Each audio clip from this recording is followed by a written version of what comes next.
फ्रान्सचे राष्ट्राध्यक्ष Emmanuel macro उद्या भारत दौऱ्यावरती आहेत आणि उद्या पंतप्रधान नरेंद्र मोदी हे देखील मुंबई दौऱ्यावरती आहेत। पंतप्रधान नरेंद्र मोदी आणि इमॅन्युएल मॅक्रो यांची उद्या मुंबईत भेट होणार आहे। उद्या दुपारी 2च्या नंतर हा संपूर्ण कार्यक्रम आहे तो नियोजित करण्यात आलेला आहे आणि त्यासाठी आपण पाहिलं तर मुंबईत ठिकठिकाणी इमॅन्युएल मॅक्रो आणि पंतप्रधान नरेंद्र मोदी यांचे स्वागत करणारे बॅनर आहेत ते सध्या आपल्याला पाहायला मिळत आहेत। उद्या हे दोनही प्रमुख नेते आहेत ते मिळून भारत आणि फ्रान्स या ठिकाणी एकत्रित गुंतवणूक करण्यासंदर्भातली जी मोहीम आहे ती करण्यात येणार आहे आणि त्यामध्येच अनेक बैठक आहेत त्या देखील आयोजित करण्यात आलेल्या आहेत।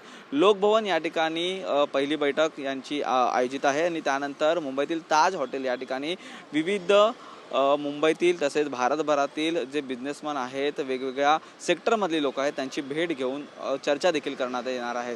त्यामुळे जे आता मुंबईमध्ये नवीन प्रोजेक्ट येऊ शकतात किंवा मग फ्रान्स आणि इंडिया याला पाहता एक स्ट्रॅटेजिक पार्टनरशिप कशा पद्धतीने असणार आहे हे देखील पाहणं महत्त्वाचं ठरणार आहे। परंतु आपण जर बोर्डवरती पाहिलं तर या ठिकाणी आहे तर ते एक नवीन बॉन्ड तयार करण्यात येणार आहे आणि न्यू चॅप्टर हा इंडिया आणि फ्रान्सचा सुरू होण्यासंदर्भातला आशय आहे तो या ठिकाणी लिहिण्यात आलेला आहे। त्यामुळे दोघांचंही स्वागत करणारे बॅनर आहेत ते सर्व मुंबईभर सध्या लागलेच आपल्याला पाहायला मिळतात आणि उद्या होणाऱ्या या महत्त्वपूर्ण बैठकीतून भारताला सर्वात जास्त काय मिळतं आणि त्यासोबतच फ्रान्समध्ये गुंतवणूक कशा पद्धतीने वाढते हे देखील पाहणं तेवढंच महत्त्वाचं ठरणार आहे। उद्याची भेट ही मुंबईमध्ये होणार असून मुंबईमध्ये सर्वत्र बॅनरबाजी केलेली आपल्याला पाहायला मिळते। व्हिडिओ किशोर बोरसह निखिल चव्हाण TV9 मराठी मुंबई।